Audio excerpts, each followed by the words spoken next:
बिस्मिल्लाहिर्रहमानिर्रहीम। Quantum learning academy में खुशामदीद। इस वीडियो में हम कैपेसिटर को डिस्कस करेंगे कि कैपेसिटर क्या है, कैसे काम करता है। So what is capacitor? Capacitor is a charge storing device. एक ऐसा आला जिसमें हम चार्ज को स्टोर करते हैं, उस आले को कैपेसिटर कहते हैं। कैपेसिटर का फ़ायदा क्या है? सवाल ये पैदा होता है कि हम चार्ज को स्टोर क्यों करते हैं। चार्ज को हम स्टोर इसलिए करते हैं क्योंकि अक्सर औक़ात जो किसी इंस्ट्रूमेंट को चलाने के लिए, लेट्स से फ़ैन है, तो फ़ैन को जो बिजली मिलती है उसको स्टार्ट करने के लिए, उसको तेज़ रोटेट करने के लिए जो करंट उसको मिल रहा है वो काफ़ी नहीं होता। इसीलिए हम चाहते हैं कि ये करंट जो इसको मिल रहा है, इसके साथ कोई और चीज़ भी हो जो इसके साथ मदद करे, ताकि ये इस पंखे को इनिशियल पुश करने में, इसको रोटेट करने में मदद कर सके। तो इसके लिए फिर हम कैपेसिटर यूज़ करते हैं। तो आपने देखा होगा जब आपके पंखे का कैपेसिटर ख़राब हो जाता है तो आपका पंखा तेज़ नहीं घूमता। वही करंट, वही वोल्टेज उसको मुहैया हम करते हैं, लेकिन फिर भी वो तेज़ नहीं घूमता। क्यों? क्योंकि उस इनिशियल पुश, उस इनिशियल धक्का देने के लिए उसको और चार्ज भी चाहिए। उसके लिए वो चार्ज इनफ नहीं है जो चार्ज हम उसको प्रोवाइड करते हैं। तो वहाँ पे हम एक कैपेसिटर लगाते हैं, एक चार्ज स्टोरिंग डिवाइस लगाते हैं। ठीक है, कैपेसिटर एक चार्ज स्टोरिंग डिवाइस है, हम उसमें चार्ज स्टोर करते हैं। कैसे स्टोर करते हैं, ये कैसा होता है?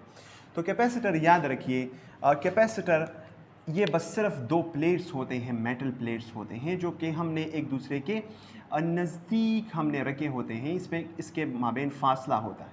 ठीक है, ये दो प्लेट्स होते हैं और इन दो प्लेट्स को हम कनेक्ट करते हैं बैटरी के साथ। ठीक है, तो ये बेसिकली ये टू मेटल प्लेट्स, ये असल में ये कैपेसिटर है। ये चार्ज स्टोर करते हैं, दोनों के बीच में फासला होता है और कभी कभार हम इसके बीच में एक मटेरियल, एक ख़ास मटेरियल को भी इंसर्ट करते हैं, ताकि इसमें जो चार्ज स्टोरिंग कैपेसिटी है वो ज़्यादा हो सके। और उस मटेरियल को जो कि हम फिर इनके दरमियान इंसर्ट करते हैं, उनको हम डाइइलेक्ट्रिक कहते हैं। ठीक है, डाइइलेक्ट्रिक मटेरियल कहते हैं।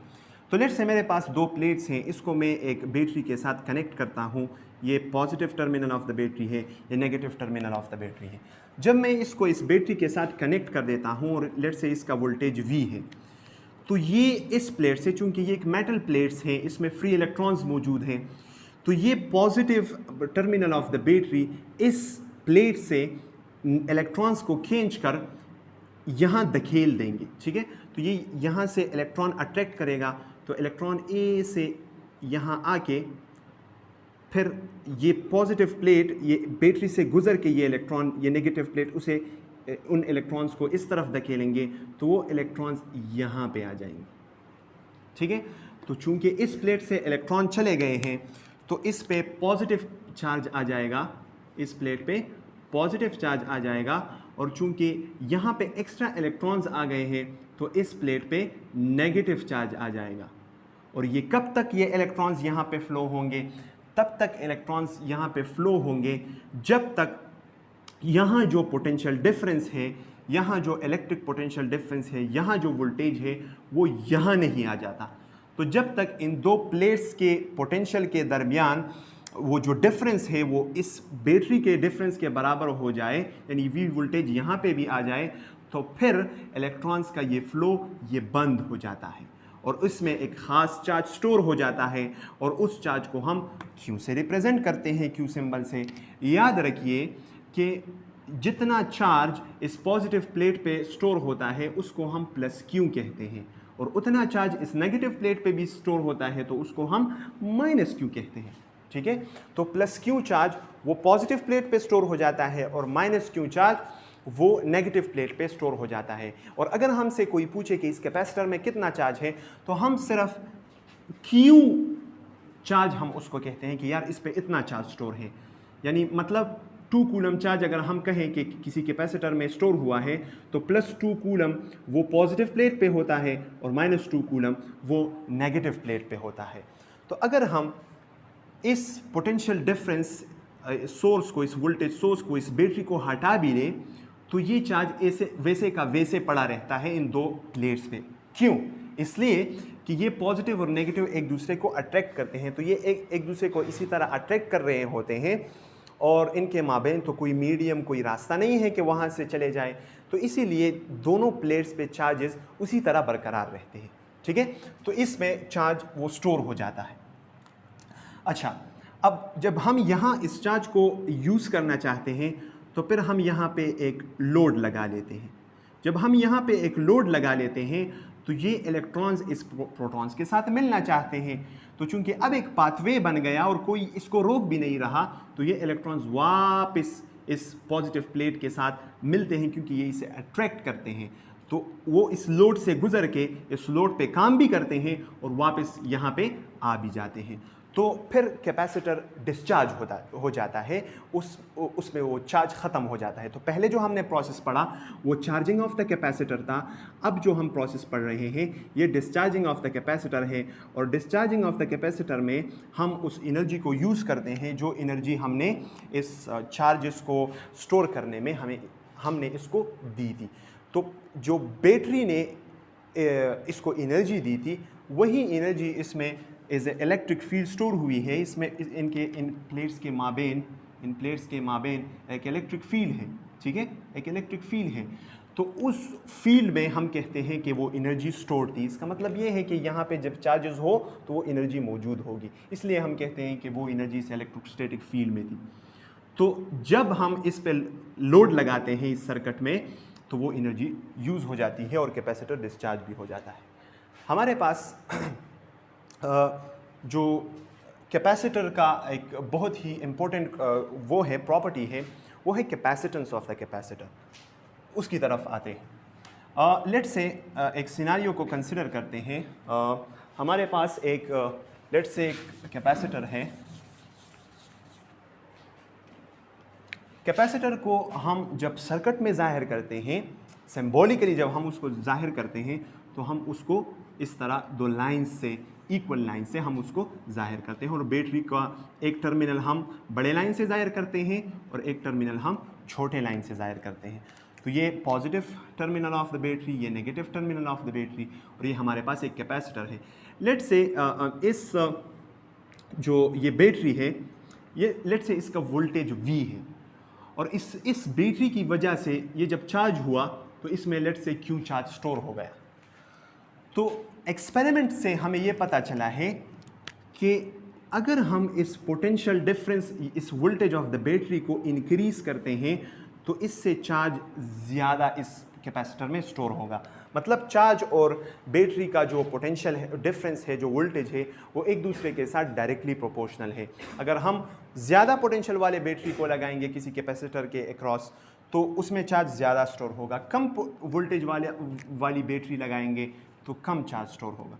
जब हम इस प्रोपोर्शनलिटी को इक्वलिटी साइन से रिप्लेस करते हैं, तो हमें पता है कि हम एक कांस्टेंट लगाएंगे, और यहाँ पे जो कांस्टेंट हम लगाते हैं उसको हम C का नाम देते हैं, और इस C को कैपेसिटेंस ऑफ द कैपेसिटर कहते हैं। कैपेसिटेंस ऑफ द कैपेसिटर का क्या मतलब है? कैपेसिटेंस कहते हैं सलाहियत को। ये C हमें किसी कैपेसिटर की सलाहियत बताता है कि इसमें चार्ज स्टोर करने की सलाहियत कितनी है। कैसे? देखिए, जब मैं इस C को इस साइड पे छोड़ देता हूँ और V को बोथ साइड डिवाइड करता हूँ, तो यहाँ V कैंसिल हो जाएगा, C will be equal to Q divided by V। अगर Q 1 कूलम हो और V 1 वोल्ट हो, तो इस कैपेसिटेंस का जो यूनिट है, फिर इसको हम फेराड कहते हैं। कैपेसिटेंस का यूनिट क्या है? कैपेसिटेंस का यूनिट वो फेराड है। एक फेराड कितना होता है? एक फेराड होता है जब हमारे पास Q की वैल्यू 1 वोल्ट हो और V की Q की वैल्यू 1 कूलम हो और वोल्टेज की वैल्यू 1 वोल्ट हो।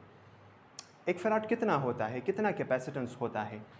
जब हम किसी कैपेसिटर के अक्रॉस 1 वोल्ट अप्लाई करें, 1 वोल्ट अगर हम किसी कैपेसिटर को अप्लाई करें और उस 1 वोल्ट की वजह से इस कैपेसिटर में चार्ज 1 कूलम स्टोर हो, तो हम कहेंगे कि यार इस कैपेसिटर की जो कैपेसिटी है वो 1 फेराड है।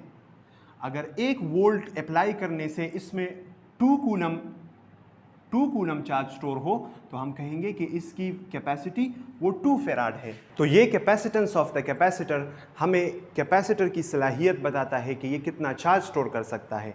यहाँ पे ये 2 फेराड वाला कैपेसिटर ये 1 वोल्ट पे 2 कूलम चार्ज स्टोर कर रहा है, जबकि 1 फेराड वाला कैपेसिटर इसी 1 वोल्ट पे 1 कूलम चार्ज को कम चार्ज को स्टोर कर रहा है।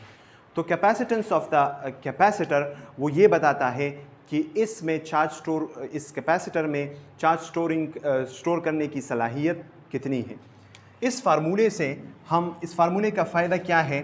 इस फार्मूले का फ़ायदा ये है कि इससे हम चार्ज मालूम कर सकते हैं अगर हमारे पास कैपेसिटेंस ऑफ द कैपेसिटर और वोल्टेज गिवन हो। तो मसलन किसी कैपेसिटर की कैपेसिटी वो 1 फेराड है और हमने उस कैपेसिटर को एक 5 वोल्ट्स की बैटरी हमने वहाँ पे अप्लाई की हुई है उसको, तो उस पर कितना चार्ज स्टोर होगा जब वो कंप्लीट चार्ज हो जाए। तो ये फार्मूला हमें बताता है कि उसमें जो चार्ज स्टोर होगा वो बराबर होगा 1F मल्टीप्लाई 5 वोल्ट्स, सो 1 5 ज़ा 5, सो उसमें 5 कूलम चार्ज स्टोर होगा। इसी तरह हम अगर हमारे पास चार्ज और कैपेसिटेंस गिवन हो तो हम उस अप्लाइड वोल्टेज को भी फाइंड कर सकते हैं कि हमने इसको कितनी वोल्टेज वाली बैटरी अप्लाई की थी। So that all about capacitor. हमारे पास मुख्तलिफ़ टाइप्स के कैपेसिटर्स भी हैं। कुछ कैपेसिटर्स ऐसे हैं जिनकी कैपेसिटी चेंज नहीं होती, तो उन कैपेसिटर्स को फिर फिक्स्ड कैपेसिटर्स कहते हैं, ठीक है। बास कैपेसिटर्स ऐसे होते हैं जिनकी कैपेसिटी चेंज होती है, कैपेसिटेंस उनका चेंज होता है, तो उनको फिर हम वेरिएबल कैपेसिटर्स कहते हैं। इसी तरह शेप्स ऑफ द कैपेसिटर्स की बुनियाद पे भी हमने कैपेसिटर्स को डिवाइड किया हुआ है। तो कैपेसिटर एक चार्ज स्टोरिंग डिवाइस है जिसमें हम चार्ज स्टोर करते हैं और फिर उस चार्ज जो हमने स्टोर किया हुआ होता है उसको फिर हम अपने फ़ायदे के लिए यूज़ करते हैं। जो एनर्जी हम उसको देते हैं वो एज इलेक्ट्रिक फील्ड उसमें स्टोर होती है और फिर बाद में हम उसी एनर्जी को अपने मकासद के लिए यूज़ करते हैं। So that is all about capacitor. Next video में हम 2 या 2 से ज़्यादा कैपेसिटर्स को कंबाइन करेंगे, यानी कम्बिनेशन ऑफ कैपेसिटर्स के बारे में हम बात करेंगे। So that's it for today. इंशाल्लाह see you in the next video.